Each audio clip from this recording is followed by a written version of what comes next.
Hi guys, and welcome back to another DrAce video, and today we're going to be playing MotoGP 21.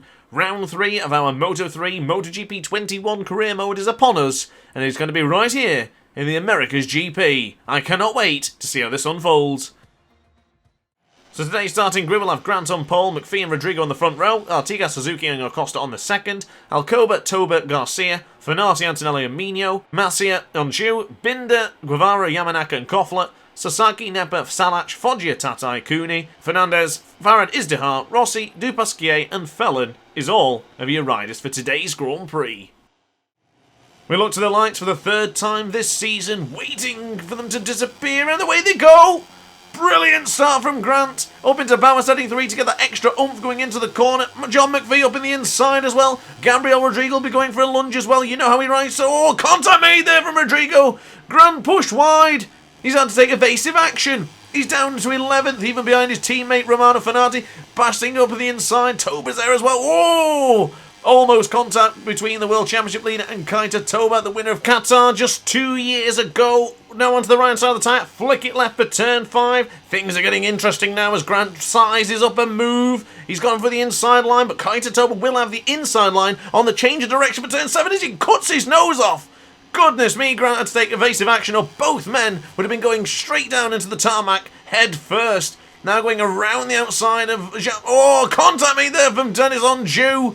Goodness me, Jamamasi is there as well to pick up the spoils, but Dennis Onju giving as good as he's got there. A big jab right into the side of Grant there as he fired his KTM up on the inside of the Husqvarna. Amazing overtake from Dennis Onju. You have to be brave, you have to be confident in this Moto3 session, because when you're in a race between these boys, it's the only thing you can do. You have to be aggressive, you have to hold your ground and fight with the best of him, just like Dennis Onju put on display just there. The Turkish rider, big thumbs up from me. I like giving as good as he's got. What can he do in a moment's time as Grant will try and retaliate on the brakes, going into the very difficult left-hander at turn 12. Can he go around the outside of Onju?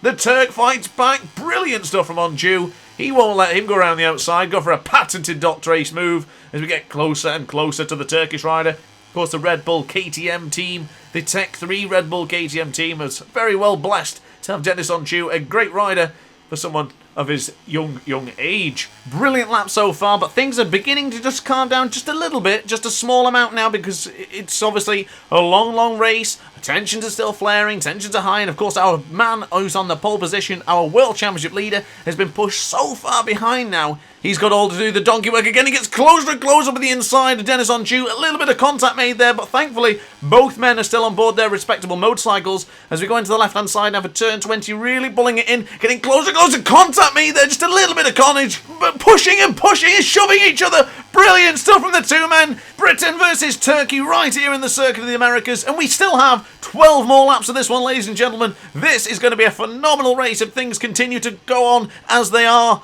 Man, you're getting so... I thought that was going to be close enough for a lunge up on the inside there, but Dennis Onju getting ever so close to the rear of Husqvarna. Onto the right-hand side of the tyre for turn 2 now. Got to be careful in the acceleration there, because if too much pressure puts onto that rear tyre, the quicker it'll heat up, and the quicker you'll lose the front. Now into the change of the section, going into turn 5, getting closer and closer to the Jamamasiya. The riders ahead of him. Nico Antonelli's there as well. You can see a VNE Snipers rider ahead of him as well. There's even, I think, Kaita Toba in there. It's one of the Green Power CIP Honda racing machines on the right hand side now for turn 8, flicking it left in a moment's time for turn 9. We've been very strong here as we get closer and closer to Jamamasiya, the Red Bull KTM. There's 4 men abreast, 5 men abreast. Darren Binder's in there as well, one of the championship protagonists this season. He's doing extremely well. Can we go around the outside, approaching up to Jamamasiya? Not quite, but we can get the cut back on the inside, going up to the inside of turn 11.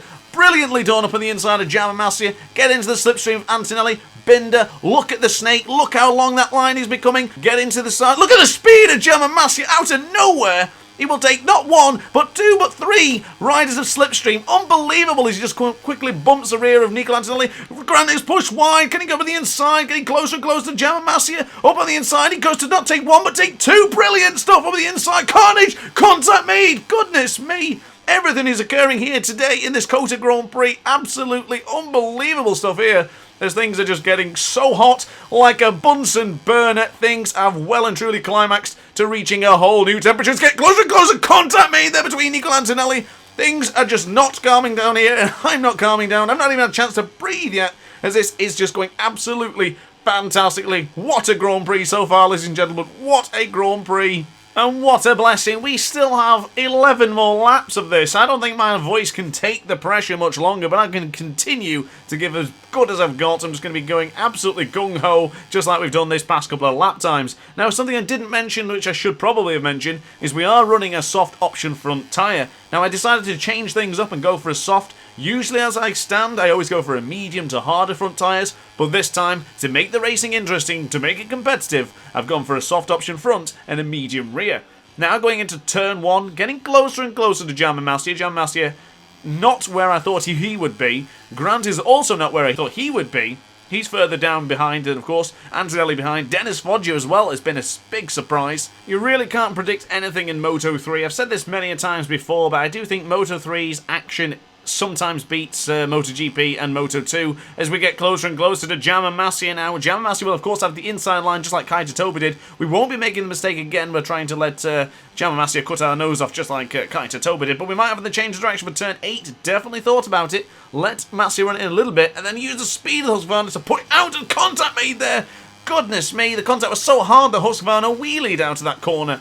Goodness me, German Mastier Grant, bit of a rivalry brewing, let's say. It's been very, very close in Qatar. German Mastier was very, very crestfallen to miss out on taking the victory. So we get closer and closer. Contact again between the two riders. Goodness me.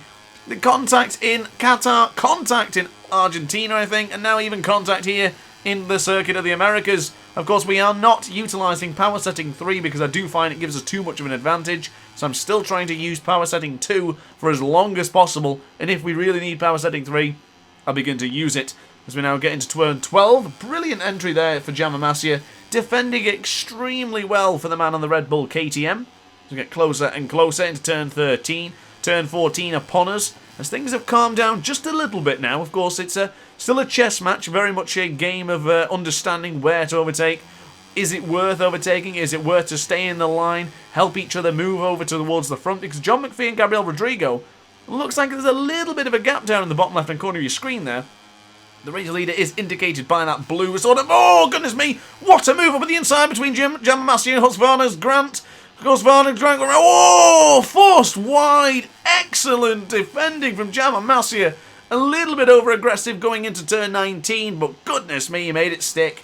Turn 20 navigated extremely well. You know Grant's got the bit between his teeth. He'll be straight onto the rear of the Spaniard, and he'll be pushing him as much as possible to try and get back and retain 12th place. Considering this is a battle for 12th place, that is absolutely phenomenal.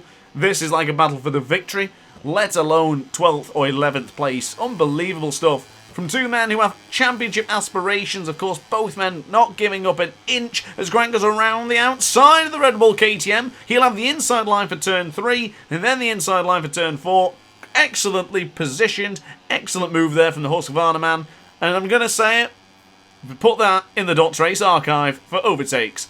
Beautiful move, absolute perfection, chef's kiss is well and truly required. Mwah! Now on the right hand side for turn 8, German Mastier has been dispatched as of yet. He could still fight back, but for the time being I'm pleased with his positioning. We are now through and we're going to be chasing down another championship protagonist, Darren Binder. Of course, he is second in the championship right now, I do believe. And of course, as we get closer and closer to the South African, we really closed in on him. We did jump up to power setting 3. The difference when you use power setting 3 is absolutely massive. As you're going to see into the slipstream now, side by side with Darren Binder almost using the slipstream with Kaito Toba. Binder's using the slipstream with the Viennese rider, Viennese Snipers Honda, which is Andrea Mino alongside each other, 3 abreast. Mino, Binder, Grant. Who's going to be later on the brakes? Last of the late breakers coming. Binder's getting close to the inside of Grant. It's going to be close going into the turn 12. Oh, contact made! I had to lift the mic up there because I think I mentioned this in practice session just earlier on, just 4 hours ago, that if you go into that corner abreast with someone else there, as Kaito Toba gets ever so close to the rear of Grant, they just turn into you and you lose the front. So I did not want to chance it. I just lifted the motorcycle up and took away Andrea Mino's position as well. Kaito Toba was actually the big loser out of that one because he was actually in a decent position and now he's been pushed back to 12th place. Andrea Mino, 10th place. We're going to be chasing him down next. Darren Binder, he looks like he's been woken up a little bit from that move from Grant. So he's now up into 9th place, but he's going to be chasing down, I do believe that's Jeremy Alcoba. So, of course, he will have him in his sight. Alcoba, obviously, not a big fan of one of the Petronas Sprinter riders, and, of course, that being John McPhee, who's got to the inside of Andrea Mino. Contact made there, coming out of the final corner. Goodness me, I didn't expect that to head to blows already, as Andrea Mino has been pushed backwards. Grant was obviously on a superb lap. That is a 2:18.11, so a brilliant, brilliant lap from the World Championship leader as things stand, as we get ever so closer to Jeremy Alcoba. Of course, Grant and Alcoba collided in the practice session in Argentina just one race ago. Of course, that was up in the left-hander. But speaking of left-handers, we could potentially get Jeremy Alcoba on the left-hand side here. Not quite close enough. We might be able to pass the Dutch up on the left-hand side, but we go round the outside for turn 5. On the left-hand side of the tyre again, past that Dutchy, past the overtake over here. Brilliant stuff. Now can we go to the inside of Darren Binder? Oh, sliding the rear. Look how much we slid that rear, though. It's not great for the tyres as Jeremy Alcoba fights back, getting up to the inside of Grant. Brilliant stuff from Jeremy Alcoba, but that's even better from Grant. Getting back up at the inside is what we love to see. Chopping and changing positions. Rubbing is racing as Binder. Binder's gone down. Binder's down. Oh, my God. Contact made. The two championship protagonists have collided right here in Kota. Goodness me! Darren Binder, oh, we were just talking about him and now he's gone down. Face downwards here in Kota. Oh, there will be a discussion about that one. Let me know in the comment section down below what you think of that one, guys. Contact made there between the Husqvarna man and the Petronas Sprinter Honda. I don't think there was anything malicious about it. I think just two men wanted the same piece of tarmac. Oh, goodness me. Sharp intake of breath is the only thing I could say to that one. I know it's kind of a cop-out, but goodness me. What else can you say to that one? Sergio Garcia is also going to be under threat from Grant. That is a beautiful move. Oh, goodness me. Sergio Garcia didn't even see that coming. And don't lie, neither did you. Beautiful that was. Now onto the rear of Xavi Artigas. As goodness me, we were up out of the seat there. Up out of the seat in my bedroom as I'm recording this as well, because I can't unbelievable. It's just so good. Can we get over the inside now of Xavi Artigas? This is a magnificent lap from Grant. Contact made again as Xavi Artigas tried to cut off the rear of the Husqvarna, as Grant is now up into 6th place in just a matter of minutes. Unbelievable lap time as well coming in from Grant. That is a 2:18.239, just 0.2 of a second slower than the previous lap, which was already something ridiculous. And now going into turn 1 with absolute ton, a whole heap, a whole wad of confidence and determination. Tatsuki Suzuki and Romano Fenati are not going to know what's hit him. Romano Fenati, of course, absolutely adores the Circuit of the Americas, and so do we. So you're no longer going to be top Husqvarna when Grant gets closer and closer. I'm sorry to say that, my friend. I know you want to be part of the action. I know you want to get back on the podium. Oh, goodness me, Grant has got too cocky. Oh, goodness me. Going a little bit out of shape there. Thankfully, no penalty was given. We did slow down. We probably gave up more than we needed to, but that's okay. That's what I tend to do. If we made a mistake, hands straight up, accept the mistake, apologise, head back down, crack on with the action, just like we're doing right now. Of course, still about 50% of this race yet to complete, and Romano Fenati is holding on to 4th place, but Tatsuki Suzuki will have the speed going down the back straight. Now, it used to be, obviously, the Hondas used to be so much quicker than the KTMs, but in this game, doesn't really seem that's the case. It looks like both men are roughly about the same speed, both bikes that is, and of course the two men ahead of us, Husqvarna versus Honda. Suzuki on the Honda, and Romano Fenati, of course, my teammate. He is also on board the Sterile Garda Max Racing Husqvarna. Now, my understanding is that it is a KTM bike with a Husqvarna chassis, which is pretty much identical to what they use anyway for KTM. So you could basically say it's KTM, but for purposes, we'll stick to the rules. It's a Husqvarna. Now going on the right-hand side of the tyre for turn 13 for number 55 ahead of us, Romano Fenati. Of course, he's not a fan of the unlucky number 13. He wore the number 13 in Moto 2, which didn't end so well as he pulled the front brake lever on Stefano Manzi in Mazzano, of course, which went pretty viral, to be honest with you. I think everybody's aware of that one, so I don't think he wears the number 13 because of that, because it was very, very much so. Bad luck for this Italian. But we could have the inside line here, just in the change of direction. That is a magnificent move of Romano Fenati. Oh, contact me, they almost took his head off. Goodness me. But Romano Fenati is actually very similar to what DrAce is like, because Romano Fenati favours the outside line. He is very confident going around the outside line, so we should learn from our teammate, or technically both of us learn off each other, maybe? Both just take inspiration from one another as we get into the slipstream of Tatsuki Suzuki. Pull out of the slipstream just gently, and then brake into turn 1 as we get closer and closer to Tatsuki Suzuki. Oh my goodness. Had to use every little bit of brake there to stop bumping into the rear of Tatsuki Suzuki. The Japanese rider was certainly none the wiser if that would have occurred, so thankfully we didn't bump him. Tatsuki Suzuki, of course, big season for him this year. I think he has to be one of the championship protagonists, and if he doesn't end up winning the championship, I think he's probably going to have to move on to Moto 2 as we get ever so closer to the Japanese rider once again. Suzuki-san getting super defensive. Defending well, though, I'll give him that one, as Romano Fenati has lost the toe to Grant, which, of course, in Moto 3 is exceptionally crucial. Because on the change of the direction, they're beautifully done. I couldn't even finish my sentence. Grant's already through, up on the inside of the Japanese rider, up into turn 10, up into 4th place, chasing down the podium finishes in front of us. We've got Pedro Acosta, Gabriel Rodrigo, and John McPhee leading this Grand Prix. Now, there's quite a gap. You're talking about a good 4 seconds, 1 second to Pedro Acosta, and a further 3 ahead up the road for Gabriel Rodrigo and John McPhee. Quite a battle and somewhat a lonely race right now for Pedro Acosta. But I'm pretty certain he won't be lonely anymore as we're in the slipstream into power setting 3, getting closer and closer as we now brake into the left-hand side for turn 12, using every little bit of brake there, but I am going to run it a little bit wide and go onto the outside of the track. Allow Tatsuki Suzuki through, perhaps, just to make sure we don't get a penalty, but we didn't do it, and we also didn't receive a penalty, which is very good. So, of course, we get the track limits warnings, just like so. Goodness me, right on cue, we get our first warning of today's Grand Prix. Not ideal. I really don't fancy doing a long lap penalty again. Of course, it didn't cost us a podium or a victory last time out, but you have to be careful of those long lap penalties. And now in this situation, compared to Argentina, where we were leading the Grand Prix, where we were very comfortable in the lead, we had time to think about the long lap penalty, here would be different because we are pursuing a podium position here. Pedro Acosta's about a second up the road, which I'm a little bit disappointed by because I thought we'd have him by now. But of course, that mistake into turn 12 really cost us our drive and cost us our chance of a slipstream towards the final couple of corners. But now we cross the line, it's going to be a very decent lap. It's a respectable lap. Of course, it's only a tenth of a second slower than the previous lap for lap 6. But we are getting closer and closer. We do have a lot of fuel left to give, but whether I'm going to utilise it, I'm not sure, because the power setting 3 could make it a little bit too easy. So I still want to use the power setting 2 for the time being. And of course, there's still plenty of laps left in this Grand Prix as of yet. So there really isn't any rush, any panic. Just take our time now. Things have calmed down just a little bit anyway.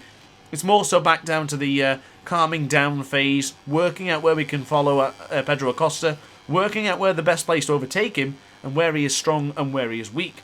So on the left-hand side now for turn 7. Brilliant combination of corners. I really love this track. It's definitely growing on me over the years, and after I've played it even more and more as we get close to Pedro Acosta. This could be a lunge already. Acosta might be struggling with tyres here. Oh my goodness, bit of contact there. Coming out into turn 9, but going into turn 10, we are up into 3rd place. Up into the podium positions for a very long time, actually. I think the last time we were in the podium positions is actually going up into turn 1, was the last time we seen Gabriel Rodrigo and John McPhee. And of course, if you cast your mind back, it was actually Gabriel Rodrigo and Tatsuki Suzuki who forced me wide going into turn 1 in the first place. So now we'll bump it up to power setting 3, underneath the Red Bull sign, and we'll start braking into turn 12, and we'll see how much time we can claw in and claw back up against the 2 riders ahead. The Argentine in 2nd place with John McPhee, a fellow British rider. Of course, he is Scottish. And Grant, of course, being British and English. It is a little bit different, but of course, Great Britain as a whole, we are still leading and flying the flags for the wicked country. We're now going on the left-hand side for turn 15, close enough to the rumble strip, but a little bit wide on the exit. If you're going to be taking that wider line, just be careful not to accelerate too much there, because you will wheelie. Of course, the anti-wheelie on the Moto 3 bikes does not exist. There is no anti-wheelie if you're running real settings. If you're running assisted settings, you will be able to have a anti-wheelie sort of electronic status, but of course for us, we don't have it because we are running real settings. Going over to like the realistic simulation style, opposed to any arcades or any assists turned on. We now cross the line, and it's going to be about 5 laps remaining to the end of this Grand Prix. It's been a very entertaining, very interesting one, and I've got to say those 9 laps have flown by. Now, since the community post I did a couple of days ago, which is, oh my goodness, Pedro Acosta up on the inside! Did not see that coming! That was a massive amount of contact. What on earth happened then? Where did he come from? I thought we were comfortably getting away from him, but Pedro Acosta doesn't have wakers up there. We're going to have to go into power setting 3 to try and get away from him. Goodness me. That certainly caught me off guard. What I was trying to say is basically that I did the community post a few days ago where I asked you guys whether you'd want longer or shorter races. And of course the general census was that we wanted a little bit of a shorter race going for 50% distance from now on. Of course this is still on 75% laps because of course I recorded that before the community post. And now I'm doing the voiceover after the community post. So yes, the rest of the races will have 50% of the laps. Of course that'll be starting in a few days' time, and that'll be Portimao, of course, the magnificent Portuguese track. Really good track. I'm really keen to see how we get on with Moto 3. Now, from my experience from watching other YouTubers and speaking to some of my friends and some of the guys in the Discord server, Portimao with any bikes for some reason against AI can be a little bit treacherous. The AI make a lot of mistakes, as actually before we continue to talk about that, Pedro Acosta is in the slipstream and is taking tenths and chunks of us away in the gap for third place. Now running a little bit too wide again. He is certainly putting the pressure on his young Acosta. Great stuff from the number 37. Just caught my attention on the left hand side of the screen there. Of course with the timing and the standings on the left hand side. Brilliant feature from MotoGP 21 that. It really helps me as a commentator to see what's going on. Especially with all the riders. You can see all the names on the left hand side. Or at least the top 8 at the very least. Or you see the top 3 and then anyone else who's around you in a particular position. We're getting closer and closer to the Red Bull KTM rider. Brilliant position for Pedro Acosta to be. Obviously a little bit of contact there. Can we defend against him? Pedro Acosta's run it a little bit wide. Up on the inside. Excellently done. Beating him just like we got Jama Masia. But of course now it's no time for messing about. Don't let Pedro Acosta fight back again. He's going to get into the slipstream as we now across the finishing line for the 9th time of asking. So that is, to my calculations, just 4 more laps, ladies and gentlemen. How are we going to catch Gabriel Rodrigo? Are we going to chase down John McPhee and get ourselves featured in this battle for 1st and 2nd place? Of course, the tyre wear for the front is looking extremely worse for wear, and the medium not too bad. So the medium combination would have been the optimal one. But of course, I did try and go for the soft option front just to try and change things up, trying to make things a little bit more difficult for ourselves as we get on the right-hand side for turn 4, flick it left for turn 5. Mentioned this so many times before, I will say it again, it's a wonderful section of track that. I love those fast and flowing sort of sweeping lines and corners as we now go into turn 7. A little bit tighter line there, got a bit too close to the rumble strip, or at least to the inside of the track, which would have given us a ride-through penalty, or at least it would have given us a long lap penalty tick, if you will. As we now go on the left-hand side for turn 10, using a lot of power. We have completely blitzed past Pedro Acosta now. Unfortunately for the young rookie, he will not be doing his real-life heroics. He'll not be getting on the podium here today if he's 1.5 seconds behind. Seems so odd that Pedro Acosta in the video game has not had a single podium since he's already a double Grand Prix winner in the Moto 3 class. He's a very special talent, let's be honest. And the game certainly isn't reflecting him in the same light as he is in real life. But of course, we'll see what happens. This is a long, long championship. Of course, when we did the 500cc championship in, well, I called it the Classic Championship in MotoGP 20 with Kevin Schwantz, we did find that some of the best riders in there were actually further behind than just out of the front. 3 seconds is the gap now to Gabriel Rodrigo. Rodrigo and McPhee have done extremely well in this one. They're being extremely smart about it because both men know that they are in the best position possible. If they start mucking about, swapping paint, changing fairings, bashing against each other, it's really going to just bring us closer. It's not even going to just bring me closer. It'll even bring Pedro Acosta, Tatsuki Suzuki, and even beyond if things really get heated up between them. So a good, smart, mature ride from 2 of the most mature and most experienced riders in Moto 3 today. Now flipping it onto the left-hand side now for turn 20, the left-hand side of that front tyre is really concerning. Same as the right-hand side, actually. There is literally nothing left on that front tyre, so I don't know. I don't know if they're going to make it, but we'll certainly do our best. It was a pretty good lap on that last one. We were 2:18.3, so only 0.2 of a second down on our fastest lap of the race, which was set well earlier on, which was we had full tyre life, and I think we even used a bit of power setting 3. Speaking of power setting 3, I think it's now time to bump it up to power setting 3. Now go on the left-hand side for turn 3, flick it right for turn 4, flick it left for turn 5. We are closing in all the time. The power setting 3 has been crucial to helping us get closer and closer. Tatsuki Suzuki has now got ahead of Pedro Acosta, so as we expected, he definitely was struggling with the tyres. Of course, if he was running the soft option front, which I don't really remember if he was, the soft option front is not looking too great as we completely butcher that corner. carried way too much speed going into the corner. As we still tried to follow the same line as usual, we completely messed up the speed and completely ruined that corner. I guess with us being so eager to catch these two in head, we've made a couple of mistakes there. Not really impressed with that one. And of course, we are only 3 more little strikes from getting into a long lap penalty. And as I mentioned earlier, I really don't fancy a long lap penalty today. Not another one. Maybe I'll do another one to keep you guys entertained, I don't know, but I don't want to do another one. It's so tension. It's so scary because you don't know where to brake. And I haven't even practiced it here today. I didn't even do it in the practice session, which I totally should have done, which I said I would. And I've completely ignored my own advice, so maybe get ready for that. I hope not, though. We're going to do what we can to avoid things like that as we go wide. Oh, my goodness. We're practically into the long lap penalty, but thankfully, crucially, no warning given for track limits. That is okay. We're now getting closer and closer. Doesn't it feel like we're going that fast? We touched the track limits warning again. Goodness me, head over hands. I really got to stop doing that as we actually lost ground to Gabriel Rodrigo and co. We are a second slower than our fastest lap of the race, which was a 2:18.011, which was set, of course, many, many laps ago. And now onto the left-hand side, getting too close. Oh my goodness, did they really punish me for that? Oh, we were too close. Oh my goodness, what a mistake. You can see how much we're pushing now to get these guys. We're into power setting 2. I should really bump it up to power setting 3. I don't know why I'm doing this to myself. I should really use power setting 3. We have plenty of laps.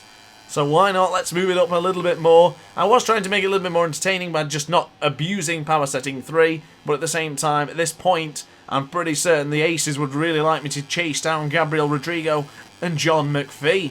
Now on to turn 2, using absolutely everything of that rear tyre. Of course, the rear tyre is not looking too bad, but the front, I don't know, I don't think I've ever seen it that bland. It's just empty, it's gone. There's a little bit on the fat part of the tyre, but I don't know, it's going to be a tough one to keep that bike going. And of course, at the same time, we are still trying to pursue Gabriel Rodrigo and John McPhee.